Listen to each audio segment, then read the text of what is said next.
함께 수록하고 있는 이상문학상 작품집은 한국 현대 소설의 글대화 혁명으로 2025년 제48회 이상문학. 네.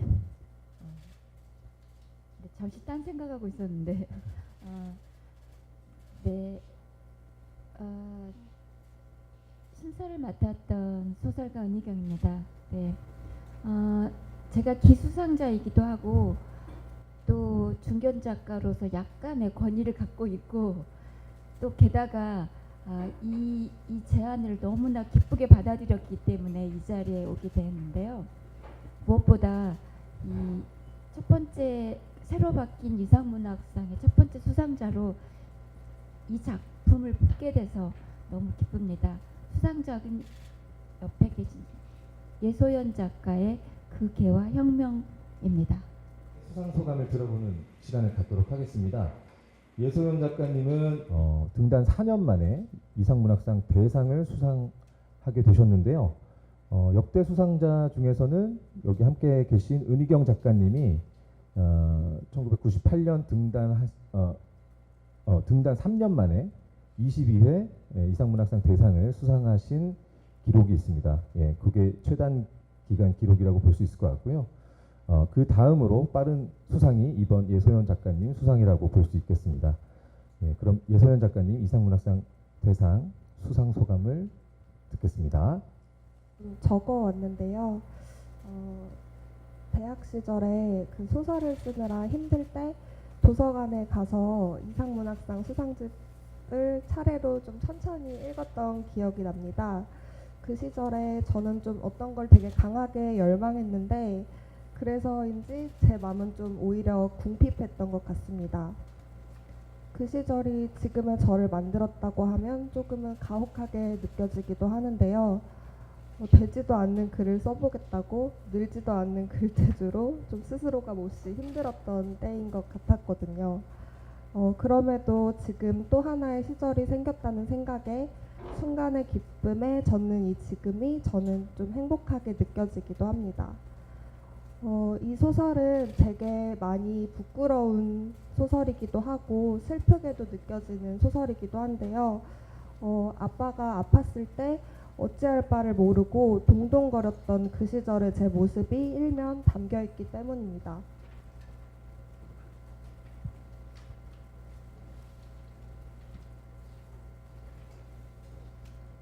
그래서인지 저는 애도에 대한 생각도 이별에 대한 생각도 채 정리되지 않은 사람입니다. 그럼에도 분명한 건 온 마음을 다해 썼다는 것입니다. 슬픔의 터널을 지나면서는 나의 슬픔만 챙겼던 것, 돌아보지 않았던 것, 함부로 말했던 것들이 너무 마음에 밟히고 가시가 되어서 저를 괴롭혔습니다. 그래서 그런 것들에게 미안한 마음을 담아 이야기를 써보고자 했습니다. 그래서 저는 좀 엉성해도 괜찮으니 도모하는 사람이고자 합니다. 그게 전부가 아니라고 해도 결국은 사랑이 전부가 되는 이야기를 쓰고 싶었습니다. 혐오와 미움이 도사려도 사랑으로 그것을 부수고자 했습니다. 그리고 실수하면 번복하고 사과하는 사람이 되고자 이 소설을 썼습니다. 제 소설을 읽어주셔서 정말 감사합니다. 이어서 다산북스 김선식 대표이사님의 말씀을 청해 듣도록 하겠습니다. 다산북스에서 새롭게 시작하는 이상문학상을 준비하는 데 있어서 어떤 부분에 가장 먼저 주안점을 뒀는지 이 중심으로 말씀을 좀 부탁드리도록 하겠습니다. 이상문학상에 이제 저희가 맡게 됐는데 그 이면에는 이제 두 번의 제안이 있었어요. 그 두 번의 제안은 그 전에 이상문학상이 힘들어서 이제 한번 저희들한테 찾아오셨고, 그런데 그래도 이상문학상이 한국 문학을 이끌어 왔고 또 문학 사상한테는 굉장히 중요한 일이기 때문에 다시 또 한번 더 열심히 해보시겠다. 어떠한 어려움이 있을지라도. 그리고 작년 봄에 또 저희가 저희 회사가 옆에 가까워서 그랬던 것 같아요. 다시 이제 찾아오셔가지고 좀 다산북스가 맡아서 이걸 좀 했으면 좋겠다는 간곡한 부탁을 하셨어요. 그래서 저도 그거를 이제 물리칠 수 없었었고, 이 한국 문학의 가장 중요한 그 전통과 이런 가지고 있는 상을 좀 유지시키는 게 가장 중요하다고 생각을 했습니다. 그래서 그렇게 시작이 됐고요. 그래서 이제 그 이상문학상은 기본 취지는 이제 48년 동안 이어온 그 전통, 그것은 올 한 해 동안 발표된 작품 중에서 가장 훌륭한 작품을 선정한다는 그 전통은 꼭 유지돼야 된다는 신념을 갖고 있습니다. 그래서 그것은 올해도 유지를 했고요. 그 다음에 크게 가장 달라진 점은 이제 운영위원회와 그 심사위원들 그리고 예심위원들을 젊은 감각으로, 젊은 얼굴과 감각으로 개편했다는 점입니다. 그 점은 새로운 한국 문학의 새로운 어떤 현장에서 활동하신 분들의 그런 그 예리한 평가나 눈들이 들어갔을 때 더 좋은 작품을 발굴할 수 있다는 취지 때문에 그렇게 된 것 같고요. 그래서 이제 크게 보시면은 우리 운영위원회에서는 운희경 작가님하고 이강우 문학평론가님이 맡으셨고, 그 다음에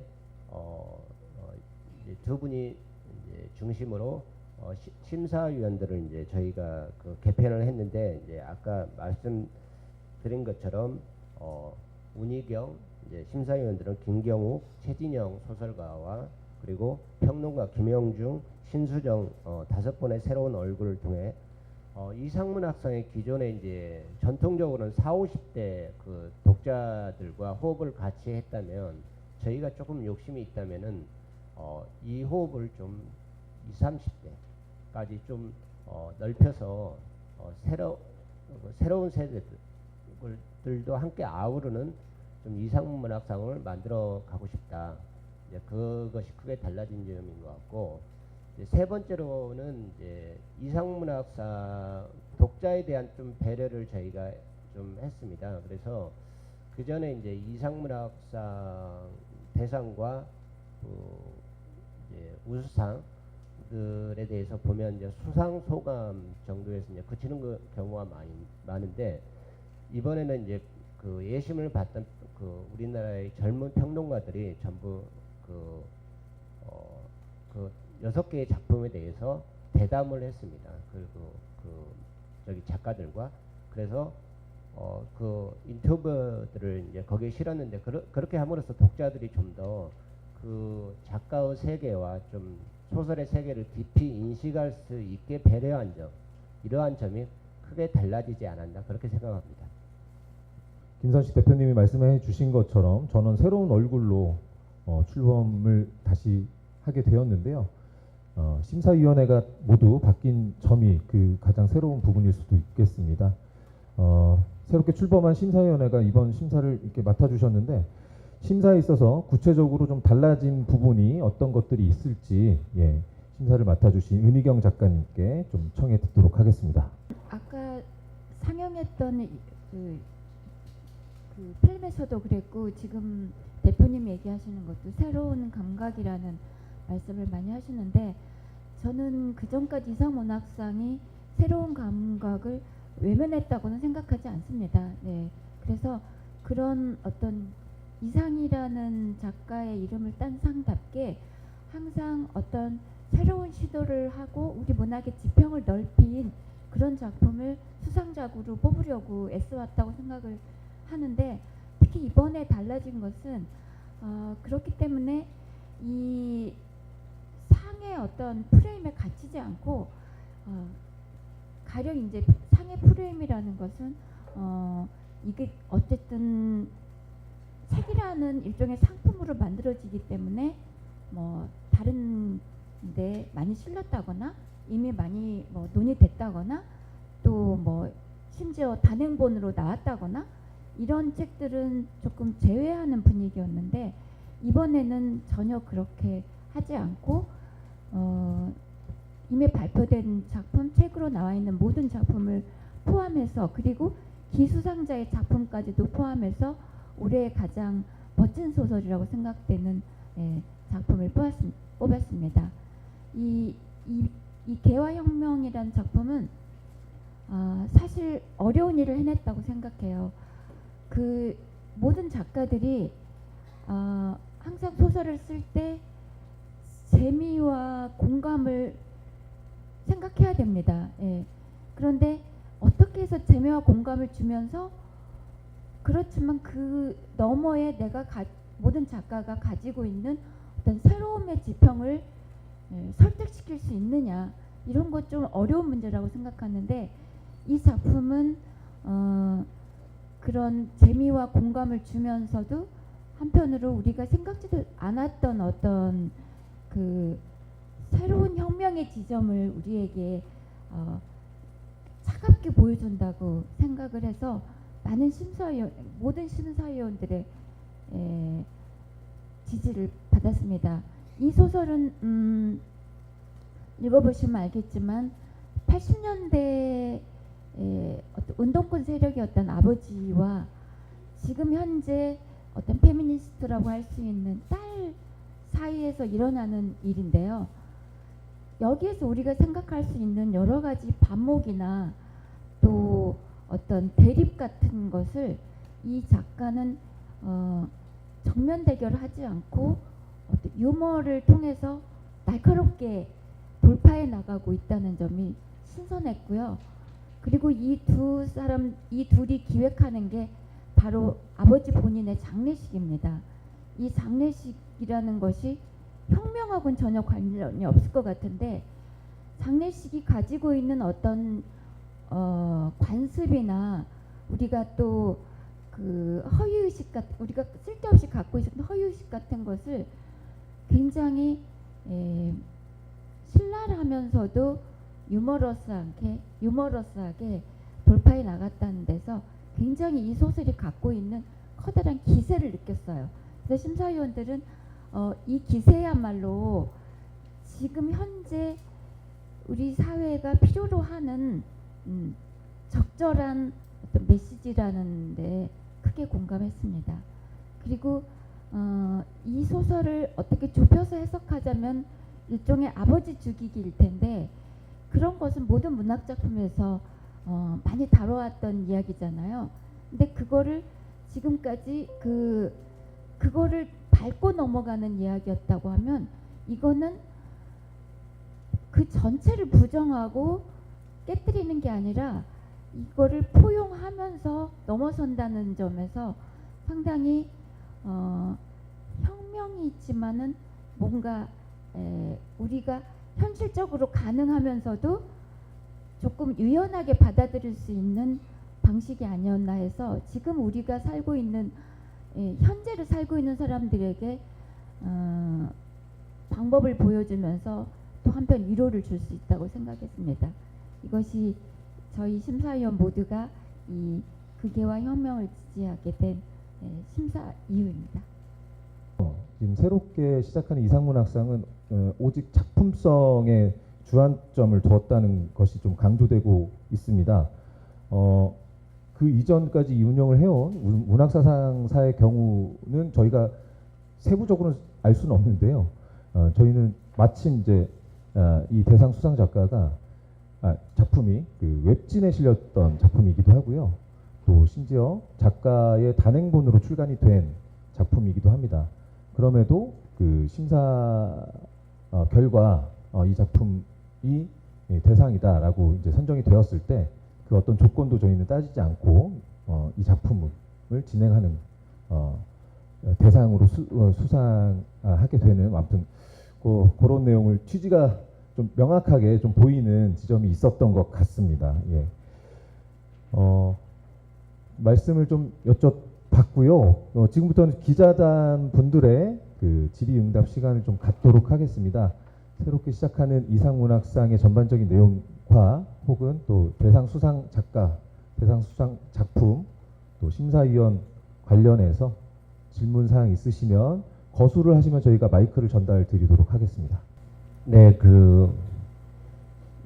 제가 이제 저희 협회 일을 하고 있는데 협회 일 중에 저작권 위원장을 꽤 오랫동안 했습니다. 그리고 지금 이제 한국출판위 부회장을 맡고 있는데 그래서 그리고 이제 저희 이제 기본 취지가 저자의 저작권을 존중하고 확대하는데 있어요. 그래서 이제 아까 이제 말씀드린 것처럼 이제 기본적으로는 이제 좀 옛날에 이제 그런 간행들이 문제가 됐었는데 이제 저희는 이제 뭐 상금과 별도로 저자한테 이제 인세를 지급하고 있고 또 이 작품이 다른 작품집에 실릴 수도 있고 또 자기 그런 모든 부분에 대해서는 저자의 저작권을 존중하기로 했습니다. 그리고 이제 또 저는 저희 회사는 이제 저작권에 대한 존중뿐만 아니라 그 판매 인쇄 프로그램을 이제 저희가 운영하고 있는 유일한 회사예요, 대한민국에서. 그렇기 때문에 판매에 대한 인쇄와 그런 부분도 저자를 존중해서 명확히 바뀔 수 있도록 할 예정입니다. 저는 헤럴드 경제 김연경입니다. 방금 그 말씀하신 부분 중에 그 다른 작품집에 실릴 수도 있다 이렇게 하신다고 하셨는데 그러면 이제 기존에 그 문제가 됐던 처음에는 이제 3년이었고 나중에는 1년으로 수정이 됐었었는데 그런 제한이 아예 없어져서 지금 이 책 출간 후에 바로 가능한 건지 아니면 그 어떤 기간은 존재하는 건지 좀 궁금하고요. 두 번째로는 그 저작권 사태 이후에 조금 이상 문학상에 대한 공신력이나 어떤 약간 타격을 입었었는데 그거를 어떻게 회복해 나가겠다 이런 좀 방안이 있으신지 궁금합니다. 그 문제가 됐던 부분은 말씀하신 것처럼 3년간 개인 단행본을 출간할 수 없다 등의 어떤 조건들이 있었던 걸로 알고 있었는데요. 그런 조건 자체를 저희는 다 없앤 겁니다. 그래서 지금 마침 이번 수상작이 단행본에 이미 실려 있는 작품일 정도로 저희는 이 작가가 개인 단행본을 출간하는 데 있어서는 어떤 조건도 달지 않고요. 저희는 거기에 대한 어떤 상품과 인세를 드리면서 저희 작품집을 그냥 운영하는 정도이고 작가님이 원하시는 방안은 모두 다 본인 이제 저작권은 작가한테 있다고 저희는 보는 거죠. 그래서 작가가 다 수월하게 개인 작품집을 출간하실 수 있도록 저희는 그렇게 다 열어놨고요. 1년, 3년 이런 조건도 전혀 없습니다. 저희가 이제 저희 출판사로서는 이제 이 작품을 독자들하고 어떻게 더 많이 연결시키기 위한 이제 그 후속 작업 이런 부분들은 저희가 다른 출판사에 비해서 가장 열심히 할 생각입니다. 그렇지만 이제 그것보다 더 중요한 것은 이제 아까 우리 심사위원장님도 말씀하신 것처럼 이제 저희가 이제 거기에 주안점을 두었는데 어떤 이상이 가지고 있는 어떤 취지처럼 이제 새로운 한국 문학의 지형을 이끌어갈 새로운 감각과 새로운 이제 스타일을 가진 작가를 발굴하는 게 굉장히 중요한 것 같아요. 그 부분에 대해서 얼마나 열려 있는가 우리가 그 부분에서 얼마나 그런 열림과 다양성을 가지고 있냐. 그래서 그런 것들이 이제 좀 횟수가 쌓여간다면 지금의 고정 40, 50대 독자에서 좀 우선은 30대 독자까지는 접점을 마련할 수 있지 않을까. 그렇게 함으로써 이상문학상의 전통을 좀 더 확고히 계승하고 혁신하는 방향으로 좀 해 나갈 생각입니다. 출판사 간의 어떤 비밀 조항이어서 저희가 이제 몇 퍼센트가 밝힐 수는 없지만 그 문학 사상사도 그 문제 이후에 그것들을 좀 좋게 계속 조정해 오신 걸로 알고 있어요. 근데 저희는 그 문학 사상의 어떤 최종적인 인쇄보다도 좀 소폭 상향 조정해서 지금 작가님과 진행을 한다고 그 정도는 말씀드리도록 하겠습니다. 계속 가족을 죽이는 설정을 통해서 제가 보기에는 어떤 이제 그 결함을 껴안는 사랑을 기조적으로 계속 반복적으로 이 작품 저 작품에서 말씀해 오고 계시다라는 생각이 들거든요. 가족의 어떤 의미가 작가에게 있으신지, 그리고 이 가족이라는 레테르가 지금 작품에 어떻게 창작에 어떻게 관여하는지 좀 말씀해 주시면 고맙겠고, 조금 예민한 질문일 수도 있겠습니다만 2024년 6월 사랑과 변함의 이제 후기에 남겨주셨었잖아요. 아버지 얘기 조금 들려주시면 조금 더 참고가 될 것 같은데 그렇게 여쭤봅니다. 가족의 의미는 다들 그렇듯이 되게 복잡하단할 것 같고요. 저한테는 되게 미운데도 그것을 감수하고 살게끔 만들 수밖에 없는 그런 존재? 그래서 좀 나를 괴롭히는 존재이지만 그럼에도 그걸 사랑이라고 부를 수밖에 없는 사람? 뭐 그 정도라고 얘기할 수밖에 없는 것 같아요. 근데 그게 뭐 가족이라고 그게 원가족이냐 뭐 대한가족이냐 그거는 또 다른 문제이겠고요. 근데 저는 사실 그래서 가족의 지평을 좀 넓혀야 된다고 생각을 해서 좀 다양한 가족의 의미를 좀 모색해보고 싶은 마음이 있고요.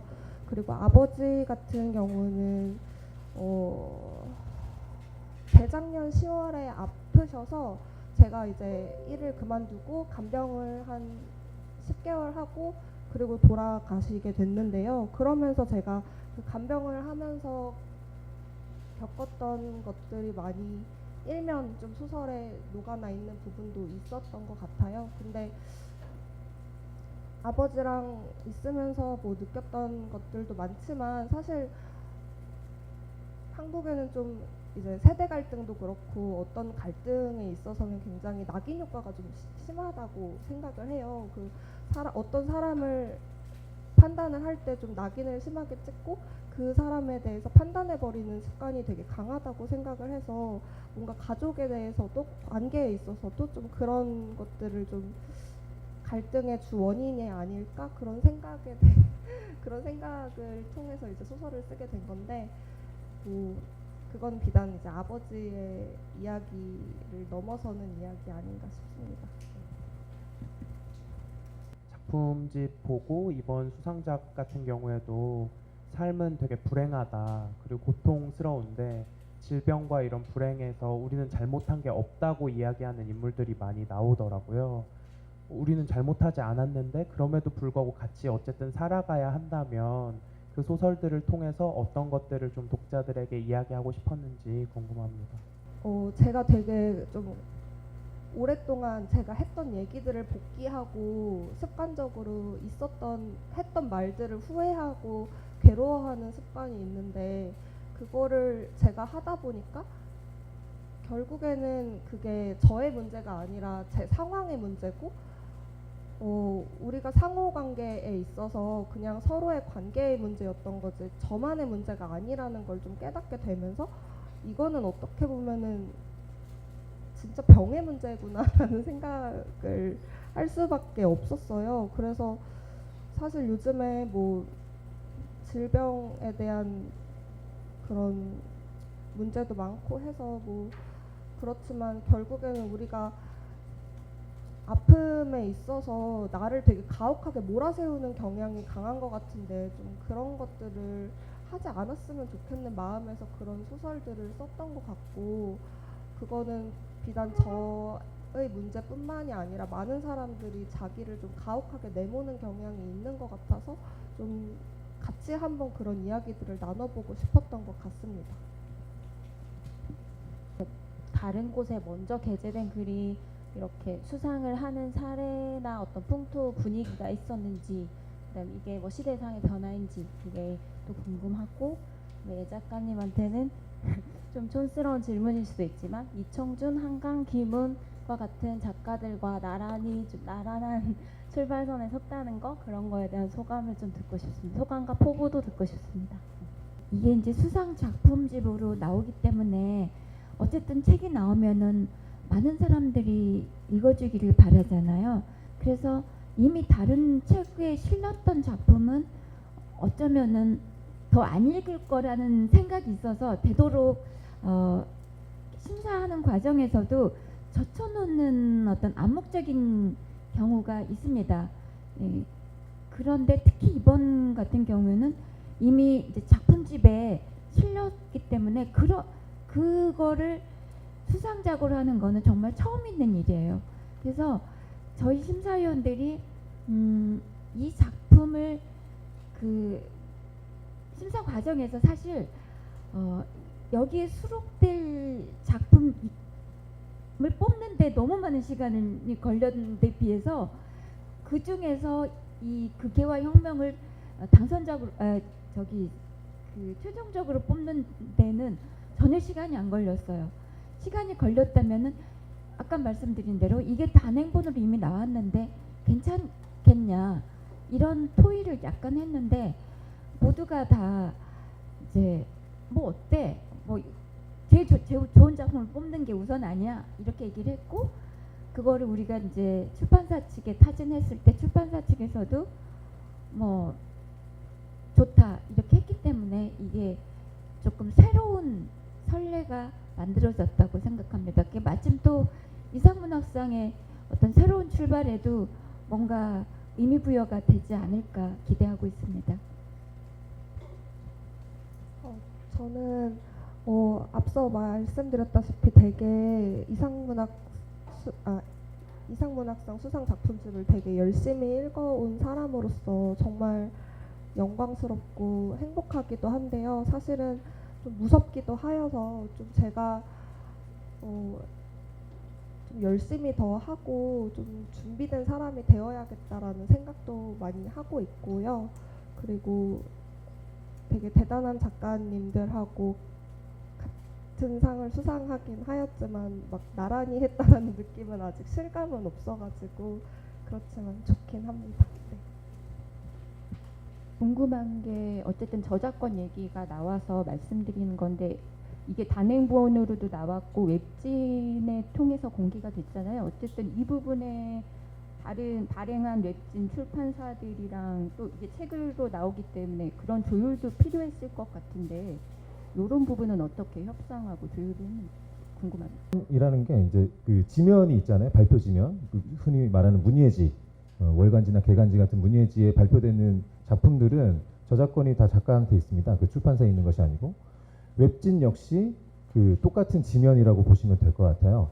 다만 이게 좀 전통적인 시각에서 봤을 때 웹진이 약간 그 이런 이 큰 문학상이나 이런 심사 대상에서 조금 소외되는 경향이 없지 않아 있었는데 저희는 그 웹진까지도 다 모두 살폈다라는 걸 좀 강조드리고 싶고요. 지금 단행본의 경우는 이미 먼저 나온 책이기 때문에 계약상 저희가 재수록을 하는 방식입니다. 그래서 그 부분은 지금 해당 출판사와 다 해결한 상황입니다. 이상입니다. 하는 포인트도 되게 많이 생긴다고 해요. 생긴다고 생각을 해요. 우리가 항상 슬퍼하지만은 않고 울기도 되게 몇 초간 울고 말잖아요. 근데 되게 우리는 그 슬픔은 되게 진득하게 표현을 하는데 그 기쁨은 되게 짤막짤막하게 지나가는 그 순간은 별로 캡치를 하지 않는 것 같다라는 생각을 하여서 저는 조금 위트 있게 표현을 하고 싶다고는 생각을 했어요. 그리고 그 장례식장이라는 되게 묵직한 풍경에서도 되게 뭐 사실 통상 양말에 빵꾸가 난다든지 그런 사람들 보면 되게 재미가 있잖아요. 그래서 그런 소소한 재미 같은 것들이 그런 일상의 좀 균열 같은 거라고 또 생각을 했고 또 그런 위트라는 것이 어떻게 보면은 좀 격식이라는 생각도 들어서 그런 유머러스함을 좀 보여주고 싶었던 것 같습니다. 아까도 잠깐 말씀 주셨는데 대상 작품을 뽑으시는 거는 뭐 어려움이 전혀 없으셨다고 했는데 그 나머지 그 30편의 본심 진출작에 대한 토론이 좀 굉장히 좀 길었던 걸로 알고 있는데 거기에 대해서 좀 소개를 해주시면 네. 좋겠습니다. 이거 이제 30편이 본심에 올라왔는데요. 이 말은 앞서 심사했던 그 분들이 뽑았던 작품이 그렇게 겹치지 않는다는 말이거든요. 그러니까 이 말은 굉장히 스펙트럼이 넓다는 뜻이기도 하지만 본심 심사가 오래 걸리겠다 이런 뜻이기도 했어요. 그래서 다들 이제 빨리 밥 먹어야 되는데 이런 생각을 가지고 좀 우리 서두릅시다 이런 식으로 시작을 하긴 했지만 쉽게 합의가 안 돼서 이 최종 6작품을 뽑는데 정말 많은 토의가 있었거든요. 예. 근데 거기에 비하면은 이 수상작을 뽑는 거는 정말 빨리 됐어요.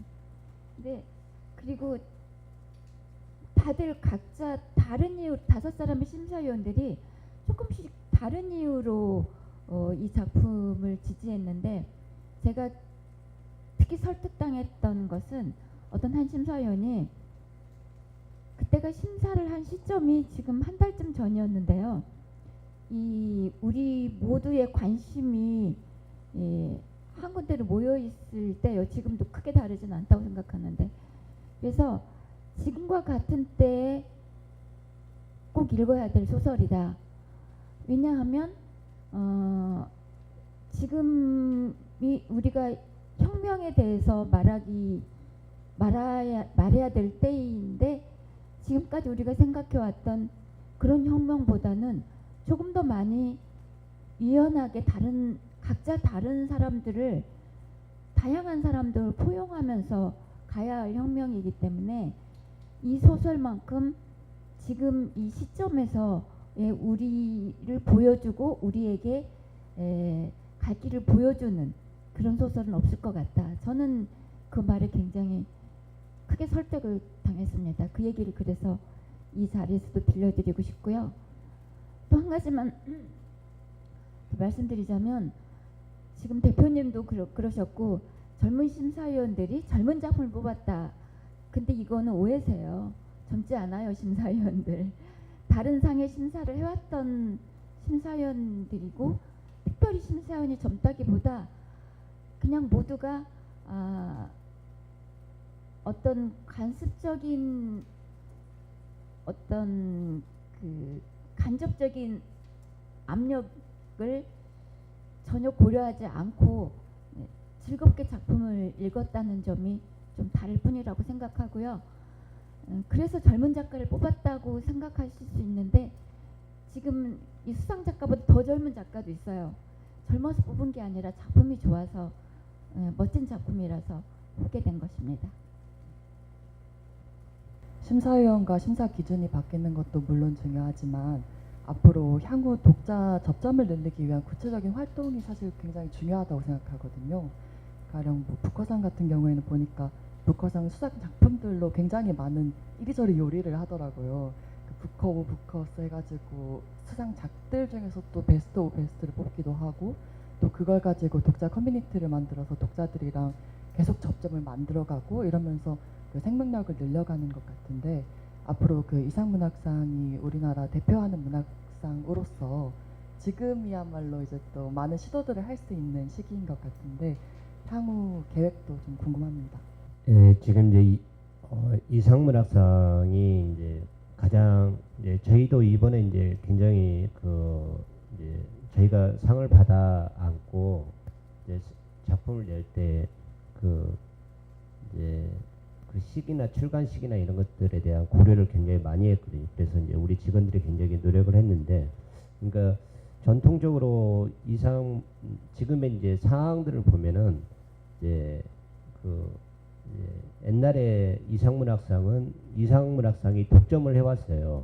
이제 그렇지만 여전히 이제 그런 전통은 있죠. 그렇지만 이제 뭐 작품집이 뭐 굉장히 많이 생겼습니다. 이상문학상과 현대문학상 작품집이 있었는데 김송옥 작품집도 생겼고 이제 황선원 작품집도 생겼고 여러 작품집이 지금 1년에 한 이제 5개 정도 작품집이 이제 생겼는데 여기에서 이상문학상이 이제 그런 이제 전통과 이제 혁신을 어떻게 해가고 접점을 어떻게 늘려갈 것인가가 가장 저희들의 이제 과제입니다. 과제이기 때문에 또 이제 이상문학상은 또 해결해야 할 또 이 저작권이 저자분들에게 있고 그렇기 때문에 이게 이제 실제로는 또 다른 출판사 간의 문제도 있어요. 그렇기 때문에 아까 저작권 재수록 문제도 있고 그렇기 때문에 이걸 종이책으로만 지금 내고 있는 상황이에요. 이거를 이제 전자책으로도 낼 수 있어야 되고 오디오북으로 낼 수 있다면은 이제 이런 저작권적 문제가 많이 걸려 있습니다. 그러니까 산적하죠. 그러면 전통적으로 이제 48회에 걸친 그런 것들을 다 복원할 수도 있고 또 다 이제 읽게 할 수도 있고 이렇게 되는데 저도 이제 그런 문제 또 그런 문제는 풀어가야 된다고 생각합니다. 그래서 독자들이 언제든지 이상문학상을 종이책뿐만 아니라 전자책, 오디오북 또 다른 형태로도 많이 접할 수 있어야 되는데 이 부분 이제 저도 이제 그런 기본적인 생각을 갖고 있어요. 그래야만이 아까 이제 북커상이 하고 있는 여러 가지 이제 그 이벤트들 또 이런 것들을 해내갈 수 있는데 이거는 좀 바로 해결될 문제는 아닌 것 같고 좀 더 장기적인 과제를 가지고 해결해 가야 되지 않나 그런 생각을 갖고 있습니다. 그간의 어떤 전통적인 이상문학상 작품집은 작품론과 뭐 작가론, 어떤 문학 해설에 가까운 어떤 뭐랄까요 전문성이 좀 유하는 글, 또 좀 독자 입장에서 봤을 때는 좀 지리할 수 있는 그런 어떤 담론들이 좀 담겨 왔었는데 저희는 좀 더 그 독자층을 넓히고자 그 인터뷰를 좀 심플하게 진행해서 좀 가깝게 독자가 이 작품과 작가에 대해서 다가올 수 있도록 좀 일단 노력을 해봤고요. 또 이거는 확정사항은 아니고요. 그 지금 저희가 지금 종이책으로만 진행을 하고 있는데 그 온라인 플랫폼들 있지 않습니까? 뭐 여러 가지 이 독서와 관련된 온라인 플랫폼들이 있는데 지금 어느 정도 좀 이상문학상에 관한 협업을 좀 논의하고 있는 단계에 있습니다. 그래서 지금 뭐 확정적으로 말씀드릴 수는 없고 뭐 그런 점들, 그러니까 보다 지금 현대적으로 좀 독서의 플랫폼이 바뀌고 있는데 거기에서도 좀 이상문학상이 잘 소개될 수 있도록 저희도 방안을 좀 강구하는 중에 있습니다. 예, 그 정도 말씀드리겠습니다.